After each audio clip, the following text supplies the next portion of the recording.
사건의 이면을 읽고 뉴스의 맥을 짚는 방송 시사인 팟캐스트 시사인사를 시작하겠습니다. 안녕하십니까. 저는 시사인 팟캐스트의 시사인사 진행을 맡은 최강기입니다. 오늘 함께 생각해 봐야 할 경제 이야기 두 분 모시고 함께 하겠습니다. 오늘 이종태 팀장님 나오셨습니다. 예, 이종태입니다. 차영석 팀장님께서도 함께 해주셨습니다. 디지털 컨텐츠 팀 네. 차영석입니다. 오늘은 또 팀장님들 두 분만 모시고 또 이렇게 진행을 하니까요. 굉장히 부담스럽네요. 네. 마타리가 그립네요. 오늘 그 첫 번째 주제는 계좌번호 등을 잘못 입력해서 돈을 엉뚱한 사람에게 보내는 걸 차고송금이라고 하는데요. 오늘은 이 차고송금에 대한 이야기를 좀 해보려고 합니다. 진짜 이거 문제가 있어요. 차영석 팀장한테 5,000원만 보내면 되는데 5만 원을 보냈다거나 막 이런 것도 있을 수 있고 이런 것도 소소하지만 그건 차고 그렇죠. 현찰인가요? 5만 원을 보내려다 50만 원 보내고 제가 진짜 그런 뉴스 들었거든요. 오는데 몇 주 전에 그 결혼식 직장 동료한테 축의금을 보내는데 5만 원만 보내려는데 50만 원을 보내가지고 갑자기 왜 일어나 약간 이렇게 이걸 생각하실 것 돌려달라고 같은데. 할 수도 없고 막 그랬다고. 근데 이런 경우가 많은가 봐요. 저는 차고 송금을 해본 적은 없고 네. 차고 현찰을 한번 한 적 있어요. 5만 원짜리 처음 나왔을 때. 네. 그때 그게 처음에 5,000원인 줄 알고. 5,000원 줄 알고 냈다가 나중에 알았어요. 웬일인지 택시 운전 기사분이 너무나 이렇게 친절하게 그거를 응대를 하더라고요. 그래가지고 나중에 진짜로 나중에 확인해 보니까 그때 이제 그게 익숙치가 않으니까 그랬지. 5,000원짜리인 줄 알고 있어. 정말 냈던 적이 있어요. 한번 차고 현찰. 네. 참 본격적으로 시작하시죠. 네. 사실 이제 은행에서 이렇게 송금 특히 요즘 인터넷으로 많이 하니까 네, 핸드폰도 네. 많이 하고 이렇게 하다 보면 굉장히 엄청 신경을 많이 쓰잖아요. 그렇죠. 그 계좌번호. 네. 근데 이제 보면 그래서 사실 잘못 보내면 어떡하나 이런 생각들 많이 하는데 그 용어를 차고 송금이라고 한다는 거는 되게 낯선 단어 같은 느낌이 들잖아요. 그래서 차고 송금. 근데 네. 이게 지금 최근 한 5년 동안 은행별로 차고 송금 현황을 따지면 이게 예. 얼마 정도 되냐면 차고 송금을 하고 내가 뭔가 잘못 보냈구나 이걸 알고서 은행에다가 반환을 청구한 건수가 5년 동안 한 40만 건 돼요. 와, 어마어마하네요. 한 40만 건 되고 돈으로 따지면은 네. 9,652억 원. 그러니까 잘못 보낸 돈이 그렇게 잘못 많아요? 보낸 돈이라고 보면 안 되죠. 왜냐면 이게 은행에 얘기를 하고 은행에서 이제 다 내가 잘못 보냈으니까 돈을 돌려달라는 게 9,652억 원이니까. 근데 이제 그리고 나서 돌려받지 못한 돈 네. 이게 4,784억. 그러니까 와. 절반 정도는 못 돌려받은 못 돌려받는다고 봐야 되죠. 그래서 이 반환 청구한 그 차고 송금한 다음에 네. 내가 돈을 잘못 보냈구나. 나 돈 좀 돌려주세요. 이렇게 요청한 건수가 2015년에 6만 1278건. 네. 근데 작년엔 10만 6,262건. 그러니까 어떻게 꽤 하면 좋아. 많고요. 올해 같은 경우는 상반기에만 한 6만 건.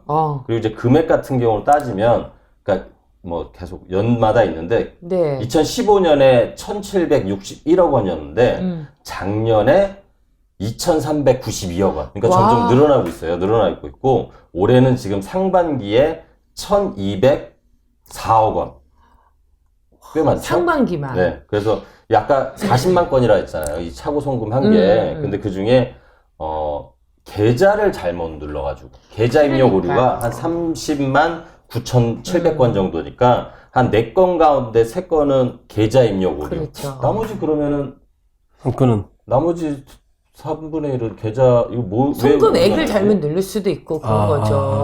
그렇죠. 그럴 수도 있겠네요. 예. 아까 그러니까, 그 케이스처럼 예, 5만 원. 그렇죠. 근데 참 그 만약에 결혼 축하금으로 5만 원 보냈는데 50만 원 보내면 다시 5만 원 돌려달라고 그러니까. 은행에 얘기하기도 좀 그렇긴 한데. 아니 당사자한테 얘기하는 거지 그건 은행에다 하는 게 아니라.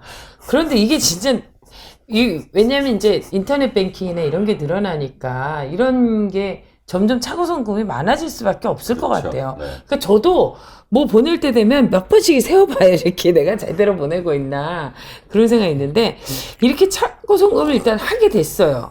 그럼 어떻게 해야 돼요? 일단 그거면 그쵸. 그게 제일 지금 이제 차고 송금하고 나면 어떻게 하냐면 일단은 그 송금한 은행에 그 차고 송금 반환 신청을 해야 돼요. 아. 이게 이제 영업점을 가든가 은행식으로 네네네. 가든가 아니면 콜센터로 전화를 해가지고 내가 돈을 잘못 보냈다. 그거를 좀 약간 돌려받고 싶다. 이렇게 하면 이제 은행 쪽에서 금융결제원을 통해서 그 받은 은행 있잖아요. 네네네. 그쪽에 이제 그 반환 청구 접수 정보를 이제 전달하고 금융결제원에서 그런 다음에 그 수취은행 그 은행 있잖아요. 그 송금한 은행에서 그 받은 사람 수취인한테 통보를 또 돈이 하겠죠. 이제 잘못 네. 들어갔으니까 돈을 돌려달라 이런 식으로 이제 진행이 되는데 문제는 받은 사람이 반환을 거부하거나 어머. 가령 이제 돈을 이제 그 결혼 축하금으로 5만 원 보냈는데 네. 50만 원 보냈을 경우에 45만 원 반환을 이제 거부하거나 아니면 연락이 되지 않는 경우. 그러니까 왜 휴면 계좌 같은 것도 있을 거고 그 계좌가 압류가 돼 있을 수도 있잖아요. 네. 이런 경우에는 반환할 수가 없는 상태가 되는 거예요. 어떻게 하면 좋아. 그래서 아까워. 만약에 이제 송금자가 이 돈을 돌려받으려면 네. 이제 기본적으로 수취인이 동의를 해줘야 되는데 그럴 상황이 안 되면 그러거나 아니면 거부하면 민사소송하는 거 외에 방법이 없어요. 네. 그렇군요. 소송해야 돼요. 그러니까 이제 지금 그런 경우가 이제 돌려받지 못하게 되는 경우잖아요. 그렇죠. 예. 네, 네. 그럼 이제 돈의 액수에 따라서도 또 차이가 있을 것 같아요. 예를 들어서 내가 창석 씨한테 5천 원 보내야 되는데 뭐 5만 원 보내면 나 진짜 굉장히 속은 쓰리겠지만 참을 수 있지만 5만 원 보내야 되는데 50만 원 보내면 당장 전화하죠. 이런 것처럼 액수에 따라서도 좀 차이가 있을 거 아니에요. 저는 두 가지 케이스 다 모른 척하죠. 5천 원을 받아야 되는데 5만 원을 받았다 한들, 혹은 5만 원을 받았어야 되는데 50만 원을 받았다 한들, 진짜. 최강기 사회자가 저한테 그런다면 저는 모른 척하죠. 찌지 정말 궁상. 저는 두 개보다 못 참습니다. 알겠습니다. 네. 근데 이제 이게 보면 11월 이제 7일 날 예금보험공사가 예. 이제 작년에 이 5대 시중은행 신한국민 하나우리 농협 이렇게 차고 송금 거래 이제 그게 한 요 5개 은행은 한 7만 건 정도 되는데 액수는 한 1,600억 정도 돼요. 와, 근데 크네요. 이제 미반환된 금액들을 이제 약간 그걸 나눈 거예요. 네, 얼마 네. 정도가 되는지. 그래서 그 미반환된 돈을 돌려주지 않은 그 가장 높은 금액대가 40만 원 이상 50만 원 미만. 이런 케이스는 63%. 이 정도는 모른 척 한다 이거죠. 돈을 예, 예. 안 돌려주는 거죠. 그렇죠. 네. 양심에 별로 꺼리치지 않는 거지. 이 왜 사실 정도는. 웬만하면 네. 최강기 사회자가 아니면 사실 이런 경우 돌려줘야 돼요. 다 줘야 돼. 그리고 얼마나 속이 두 쓰겠어. 번째로 높은 금액이 50만 원 이상 100만 원 미만. 이게 한 60.6%고요. 이것도 높네요. 네. 네. 근데 이제 사실 근데 대체로 보면 아까 전에 왜 한 절반 정도가 못 돌려받는다 했잖아요. 가령 5만 원 미만 같은 경우도 한 51.4% 못 돌려받고요. 1,000만 원이 넘어가는 경우에도 51.9%가 웬일이야. 못 돌려받아요. 아. 그러니까 대체로 사실 이게 어느 정도 보면은 뭐 아까 한 63% 이렇게 얘기를 했지만 어쨌든 못 돌려받는 분이 한 절반 못 돌려받는다 그러니까. 하니까 돈 잘못 보내면 두 케이스 중에 한 케이스는 그 못 돌려받는다고 봐야죠. 그렇군요. 네. 그러니까 돈의 액수가 중요한 것도 아니고 뭐 5만 원 미만도 그렇다고 하니까 1,000만 원 이상도 마찬가지고 돈의 액수에 따라서 뭐 돌려받고 안 돌려받는 비율이 다른 게 아니라 거의 차고 송금을 할 경우는 비슷하죠? 예, 그렇죠. 네. 차고 송금을 할 경우는 딱 절반이다. 그렇죠. 받거나 못 네. 받거나 이렇게 된다라고 정리할 수 있겠네요. 정말 그러네요. 그러네요. 근데 이게 차고 송금을 하는 연령대도 있어요. 연세 드신 분들이 아무래도 이렇게 좀 실수를 많이 하시겠죠. 그러니까 그게 이제 우리가 보통 생각하는 선입견이라 할 수 있는데 실수가 이 잦은 사람들은 주로 20대에서 40대. 어머, 웬일이에요? 연령대별로 이걸 해보면 아, 건수를 기준으로 잡으면 네. 30대가 26.5%, 예. 40대가 23.64%, 네. 20대가 21%. 그러니까 20대, 30대, 40대 하면 거의 한 70% 이렇게 되고요. 와. 근데 이게 사실 보면 이 연령대들이 주로 모바일 송금을 많이 하잖아요. 그렇죠, 인터넷 그렇죠. 뱅킹도 많이 그렇죠. 하고. 그러니까 많이 하니까 그만큼 이렇게 많이 차지하는 것 실수가 있는 같고요. 거죠. 50대 같은 경우는 17.81%, 60대 이상이 9.53%. 그래서 비율 자체는 지금 약간 젊은 연령대보다는 좀 적은 편 이렇게 보면 되는데 근데 이제 이런 접근성이 좀 떨어지는 분들이죠. 어떻게 그렇죠. 보면. 근데 약간 네. 이분들은 평균 액수가 좀 크대요. 그러니까 50대가 한 259만 원 평균. 그 사고가 나면 이분들은 대형 사고가 나는 60대가 한 243만 원. 그러니까 이분 비교적 적게 차고 송금을 하는데 보냈다 하면은 액수는 커지는 그러니까. 그렇다고 볼 수 있죠. 왜냐면 이분들이 이제 또 좀 현금을 갖고 계신 연령대이기 때문에 그럴 수 있을 것 같아요. 자, 그러면 아까 이제 뭐 차고 송금에 일단 피해를 보게 되면 이제 수신자가 안 돌려주면 아까 뭐 민사소송을 하는 방법도 얘기하시긴 했는데 이 방법 외엔 다른 방법이 없나요? 현재로서는. 아, 그래요? 현재는 그러니까 그냥 일단 돈 잘못 보내면 빨리 은행에 전화하고 네. 아니면 찾아가서 돈 잘못 보냈다 이렇게 얘기하고 상대편 그러니까 받은 사람한테도 이제 그 뭐 은행에서 금융결제원 연락해서 금융결제원에서 또 다른 은행 연락해서 그 은행에서 그 돈 받은 계좌 주인 그 사람한테 연락하는 거 해서 그렇게 해서 다시 송금 받는 거 외에는 만약에 연락이 안 되거나 아니면은 반환을 못 하겠다 이래버리면 민사소송 하는 거 외에는 사실 아니, 그러니까 방법이 그런 없어요. 거 말고도 구제 방안을 좀 만들어내야죠. 그래서 이제 네. 국회에서 이제 2018년 작년 이제 12월에 그 예금자 보호법을 네. 개정을 해서 이렇게 이런 차고 송금을 좀 피해를 좀 구제하자 이런 법안이 좀 발의가 됐어요. 그래서 중간에 이제 이 법안 같은 경우는 예금보험공사가 기금을 만들어 가지고 그러니까 차고 송금하는 피해자한테 그러니까 송금한 돈의 일정 정도 비율의 돈을 먼저 주고 그렇죠. 아마 그때 한 80% 얘기했던 것 같아요. 그래서 나중에 이 예금보험공사가 그 수취인한테 대신 돌려받는 이런 이제 법안을 이제 개정안을 내놨는데 네. 뭐 대충 이렇게 되면은 어쨌든 일정 액수는 돌려받을 수 있으니까 괜찮은 건데 이게 지금 이게 소관 상임위가 정무위원회인데 국회 정무위원회인데 지금 법안심사소위원회도 통과하지 못하고 있고 또 잠자는 법이 됐군요. 근데 네. 이제 이게 왜 통과되지 못했나 하면 이제 여기에 이제 어쨌든 돈을 돌려주려 하면 기금이 필요하잖아요. 근데 그 기금에 지금 법안상에는 이제 정부 출연금이 들어가 있는 걸로 그렇게 돼 있으니까 이제 이거에 반대하는 의견들이 나오기 시작하는 거예요. 그렇죠. 그러니까 아니 개인들이 실수해놓고 왜 그거를 국가가 세금으로 그걸 돌려줘야 되느냐 이런 반론이 나와서 그래서 막 이게 논란이 돼서 지금 어쨌든 이게 법안 통과는 지금 안 되고 있는 상황이고요.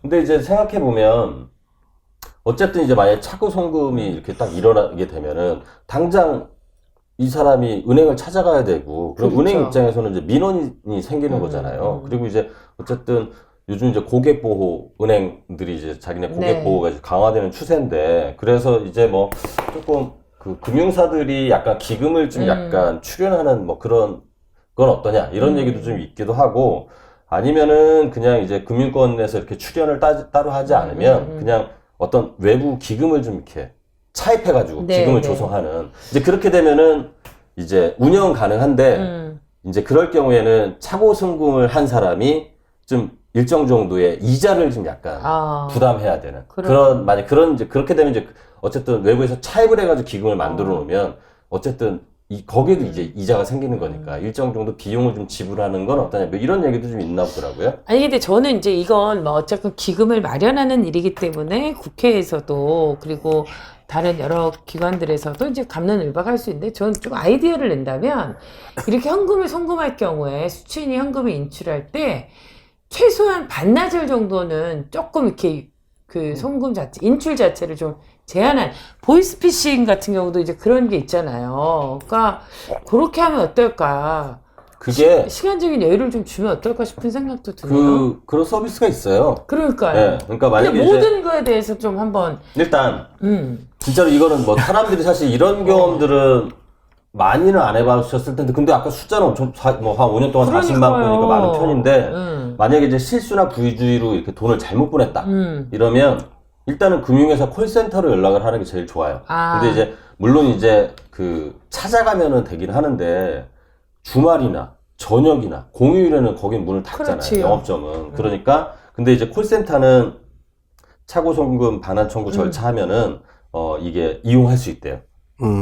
콜센터로 연락을 하면 그래서 어쨌든 일단 금융회사 콜센터를 통하는 연락을 하면 되고 그 다음에 이제 아까 그 사회자가 얘기한 것처럼 차고 송금 예방하기 위해서 인터넷 뱅킹이나 모바일 뱅킹을 할 때 네. 내가 이제 송금을 하잖아요. 예. 송금을 하면 이 돈이 일정한 시간 한 3시간 정도 뒤에 그 사람한테 돈이 입금되도록 하는 지연 이체 서비스라는 게 있어요. 있긴 있군요. 네. 지연 이체 서비스. 그래서 혹시 약간 조금 내가 약간 이렇게 그런 실수 잦은 인간이다. 네. 그런 게 지금 실수가 잦다. 네. 그러면 은행에 이 지연 이체 서비스 홈페이지에도 이게 신청할 수 있더라고요. 그러면은 이제 이 지연 이체 서비스를 신청하고 나면 자기가 이제 송금하고 나면 최소 3시간 이후에 수취인 계좌로 입금이 되기 때문에 그 사이에 잘못 송금하면은 바로 잡을 수 있어요. 근데 이제 이것도 보니 제가 한번 그 지연 이체 서비스를 한번 검색을 한번 해봤는데 네. 그래서 은행 한 군데 그런데 한 군데 이렇게 안내문을 좀 봤어요. 봤더니 100만 원을 기준선으로 거긴 잡았더라고요. 이게 다른 은행도 다 그런지 모르겠는데 그래가지고 100만 원 미만은 그냥 바로 이 서비스 신청해도 바로 들어가는 거예요. 그거는. 그러니까 사실 일일이 뭐 한 5만 원 송금하는데 이걸 3시간 뒤에 뭐 이렇게 하기도 좀 그렇고 그래서 100만 원 기준으로 삼아서 그렇게 하기도 하고 그 다음에 근데 약간 송금 시한도 제한이 있더라고요. 네. 만약에 지연 이체 서비스를 만약에 내가 송금을 한다 그러면 제가 어디 은행 봤더니 시간 제한이 있어요. 이 송금을 할 수 있는 시간 제한이. 그러니까 밤에 만약에 내가 누구한테 송금을 한다 그러면 이걸로는 안 되는 거예요. 그렇죠. 어차피 뭐 밤에는 그러니까, 입출금이 잘 안 되니까. 조금 이제 그거는 그래서 한번 이 서비스 신청을 하면은 조금 불편한 것들이 좀 있을 수 있으니까 어쨌든 그래도 은행에서 이런 그렇죠. 지연 이체 서비스라는 걸 한다. 그렇게 하니까 그래서 보통 이제 지연 이체 서비스를 이용하거나 그리고 보통 좀 자주 이체하는 계좌는 즐겨찾기 계좌로 다 해놓지 않으시나요? 그러니까 요즘 이제 그걸 보면 자주 이용하는 계좌, 최근에 이용한 거, 뭐 즐겨 이런 거 다 있지 분류하죠. 네. 그러니까 보통 사실 이제 그렇게 돈을 보내고 나면 대충 이제 그렇게 등록해 놓은 데는 아는 사람인 그렇죠, 경우가 그렇죠. 많잖아요. 그러니까 그런 경우에는 그냥 내가 돈 잘못 보냈는데 그 차액 나한테 보내달라고 이렇게 연락하면 사실 그거를 안 보내주겠습니까? 안 보내줄 사람이잖아요. 안 보내줄 사람. 사이 아니면 뭐 어쨌든 지연 이체 서비스라는 서비스가 있다는 그렇죠. 거. 본인이 나른다 그랬잖아요. 그럴까요? 네. 근데 생각보다 이렇게 돈이 그러니까 그래서 왜 이렇게 자동이체 서비스 그러니까 이체하면 누가 수신인지 뜨잖아요. 이름도 그렇죠, 뜨고 그렇죠. 그러니까 그거를 이제 확인 안 하고서 이렇게 잘못 한번 누르면은 휙 돈이 날아가고 그거를 참 돌려받는데 특히 모르는 사람으로 계좌로 들어가면 그렇죠. 둘 중 하나는 못 받는다 이렇게 생각하고 있어요. 근데 이제 이게 참 재밌는 게요. 가끔 이렇게 살다 보면 또 좀 이렇게 돈이 또 이렇게 마를 때가 있잖아요. 그럴 때는 괜히 로또나 한번 사볼까 싶기도 하고 또 어느 날 그냥 괜히 통장 열어봤더니 누가 그냥 통장에 그냥 돈이 그냥 확 꽂혀 있었으면 좋겠다. 근데 이제 예를 들어서 돈이 생각이 만약에 드는데. 남의 돈이라도 어쨌든 갑자기 내 통장으로 돈이 엄청 많이 들어와 있어. 네. 그러면 욕심 부리지 마시고요. 바로 그것도 신고해야겠네요. 은행에다가 네. 은행 콜센터에 도대체 이 돈이 갑자기 내 통장에 누가 1억을 갑자기 송금할 일이 없는데 들어와 있다. 그거는 미리미리 그렇죠. 송금합시다. 혹시 네. 그 남의 돈 그거 다 써버리고 그래, 그러면 얼마나 민사상 애가타겠어요. 민사상 네. 어쨌든 나중에 책임을 질 문제가 생길 맞아요. 수도 있으니 그 돈이 또 그분들에겐 또 다 이유가 있는 돈이기 때문에 어쨌건 이제 차고 송금은 주의하셔야 될 것 같습니다. 돈의 액수를 떠나서 돌려받기가 참 어렵네요. 절반밖에 안 저한테 돈 되기 줄 때는 때문에 현금으로 주세요. 또 5천 원이 또 5만 원 줄까봐 내가 네, 현금으로 주십시오. 우리 거래 안 하는 걸로 합시다. 네. 네, 어쨌건 이런 경우 좀 주의가 각별히 요구되니까요. 여러분 다시 한번 보시고 이게 의외로 연령대가 20대에서 40대 분들 자주 이용하시는 분들은 또 실수가 잦고 50대에서 60대 분들은 자주 이용하지 않는 대신 액수의 피해가 크다고 하니까요. 꼼꼼히 살펴보시기 근데 바랍니다. 혹시 진짜로 차고 송금 해보신 적 있으세요? 저는 사실 없어요. 네. 아직은. 저도 없습니다. 나 우리 아들한테 원래 엄마 밥값만 보내주세요 10,000원을 냈는데 10만 원을 보내줬더니 그럼 이제 아이는 얼마나 좋았겠어요. 그 택시기사 예. 아저씨하고 똑같아. 갑자기 태도가 달라졌죠. 갑자기 어머니라고 전화를 한 거예요. 어머니 왜 그러세요? 막 이래서 얘가 왜 이러나 했더니 더 이상 인사 얘기하고 싶지 않고 이런 돌려받으셨나요? 택도 없는 소리죠. 네.